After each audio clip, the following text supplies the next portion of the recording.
Today, we review the Spider-Man Homecoming trailer, Justice League trailer, and I review the Power Rangers. It's all right here, right now on Comic Book Movie Talk.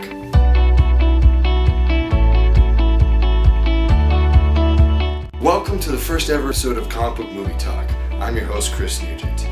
We're very excited for you to join us today as we hope to get into a new series on Comic Book Movie Talk, news, trailers, photos, reviews, etc., etc. But to start, we're going to look at the Spider-Man Homecoming trailer that was released last week.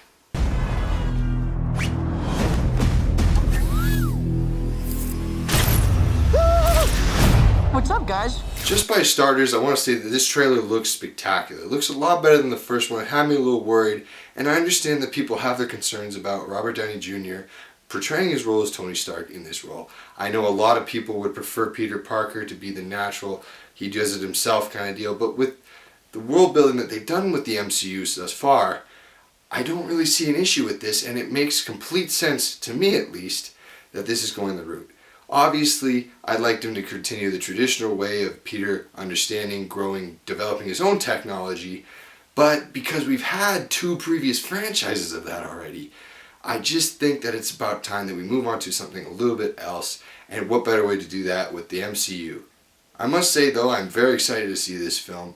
Michael Keaton as Vulture looks spectacular, and the action scenes look very neat. I like the idea that Tony takes away Peter's suit as a way of teaching him a lesson, and he has to learn to fight Vulture without this new technology. I think that is really going to show people the Peter Parker that they've been looking for, as opposed to the Civil War helped by Tony Stark version.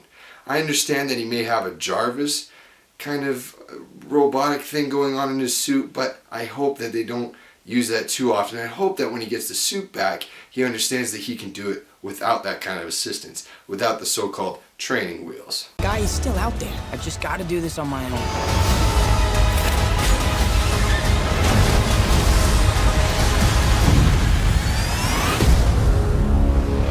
Also released this week was a highly anticipated second trailer for Justice League. Arthur Curry, the Aquaman. It's on him. Organic and biomechatronic body parts. He's a cyborg. You should probably move. Now we've technically already gotten one trailer back from a sizzle reel at San Diego Comic-Con 2016, but like I said, that was more of a sizzle reel and not so much of a trailer. This is the first time we get to see these heroes in action bring together as opposed to just still shots and stuff like that. And my goodness, does it look like Warner Brothers has really learned. The Flash, played by Ezra Miller, Ray Fisher's Cyborg, and of course, Jason Momoa's Aquaman looks spectacular in this film. Oh my God, I cannot wait to see Aquaman. This film has me very, very excited, and I can't wait to see that. It's good to see you playing well with others again. Just like a bat. I dig it. Maybe temporary.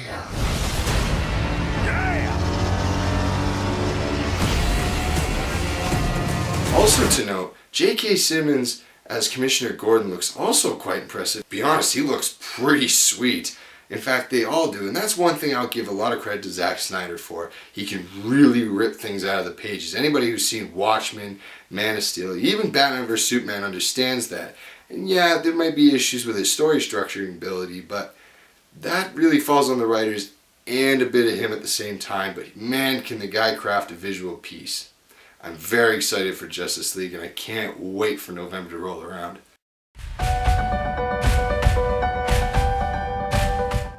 I'd like to take note that Michael Pena will be returning for Ant-Man and the Wasp, which will begin filming around July, and the sequel from the very successful 2015 Ant-Man. Also an interesting tidbit of news coming out featuring Spider-Man Homecoming this past week.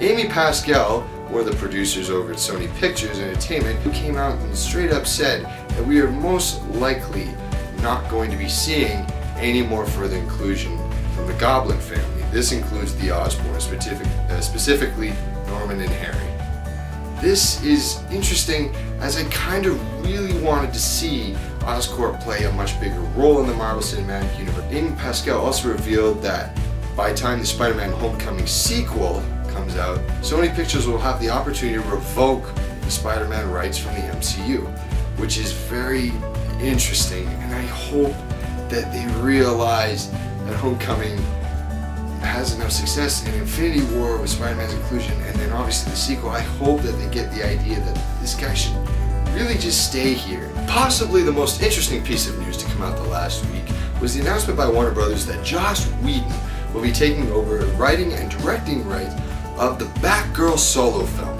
That's right, we are finally getting this Bat family built to be on the big screen.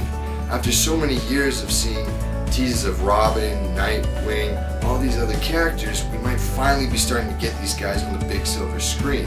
And this would really flesh out what I think is the world-building abilities that the DC Extended Universe has. I understand that a lot of people are concerned that we've had a little bit too much Batman over the past decade and that he might be shoehorning himself in like Robert Downey Jr.'s Tony Stark has in the MCU, but I think it's important to really build up these ground-level characters, especially the Bat family. Not only that, but I think Joss Whedon is one of the best writers and directors in Hollywood for the past 25 years. But not only that, he is one of the best writers at bringing strong female-led characters to life. He's done it in Buffy the Vampire Slayer, he did it with certain characters in Firefly, he made Black Widow a badass in the Avengers, and he made Scarlet Witch kick ass in Age of Ultron. So I'm very excited to see what Joss Whedon can bring to the table.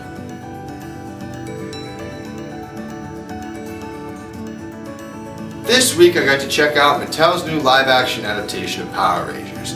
Based on Super Sentai from Japan and Mighty Morphin Power Rangers from America and Canada, this new live-action adaptation, as directed by Dean Azraelite, who's also done Project Almanac, really breathes some new life into a much-needed franchise that could use a darker tone, a little bit more grounded reality, and ultimately a broadened audience. The first thing I want to get out of the way is that I was born in 1995, so I didn't really get to Mighty Morphin Power Rangers as a kid, and by the time I could start to understand what it was really about, it was in its 6 or 7 series by that point. So to give this film a fair review, I decided to check out the first 2 series of Mighty Morphin Power Rangers and the Mighty Morphin Power Rangers movie, the movie that came out in 1995. I mean, despite having one of the most badass posters in film, in my opinion, it's pretty hard to swallow.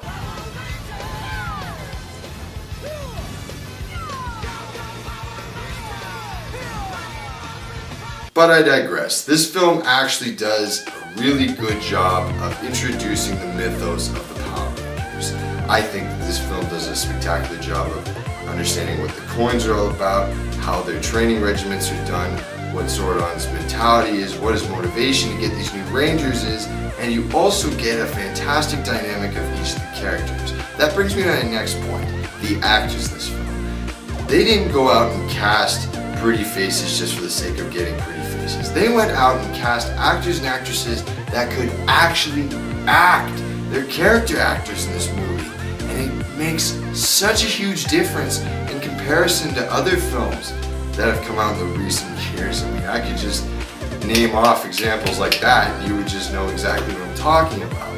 But this film really takes its time to develop these characters, and it's a mix of writing, directing, and just chemistry between the actors that works out really well. The standout of this film is Billy, the Blue Ranger. Now, when I was first viewing the Power Rangers a couple weeks ago, I was like, oh man, the Blue Ranger is boring. And talking with a few friends from my childhood, it was the same idea that nobody really liked the Blue Ranger. That completely changes in this film. The Blue Ranger is by far the standout character, Billy, and that's not to detract from any of the other actors or actresses in this film. It's just that Billy is so far ahead as far as character dynamic and growth is concerned that he really is a driving force in this film. His structure of his character is just so well done, and really the whole story falls on him. And I thought it was really well done. My gripes with this film, I have really only 2. One is Elizabeth Banks, who I don't know if what the heck happened in translating during rehearsals or what the heck, but each character, such as Jason, Billy, Zordon, any of those kind of characters, even Alpha 5, were still managed to fit this proper tone of this film. I can't say the same about Rita Repulsa because she's just like Rita Repulsa. And that's not entirely a bad thing, but it's not entirely a good thing either, because sometimes when there's a serious moment in the film, you're not really invested in Elizabeth Banks' performance, as it gets a little bit too goofy at times. That being said, I think this film is actually a huge surprise. I've yet to really be disappointed with a few films from 2017, and maybe a couple such as Chips and so on and so forth. But for the most part, 2017 has come out with some bangers, man. And Power Rangers is a perfect surprise example of this. I'm gonna give Power Rangers a 3.5 stars out of 5. So what did you guys think? Did you enjoy Power Rangers? Did you see it this weekend? Did you see it twice? How did you like it compared to the Mighty Morphin Power Rangers, or even Super Sentai by your comparison? Let us know what you think in the comments section, either there, or wherever, and let us know what you think. Cheers!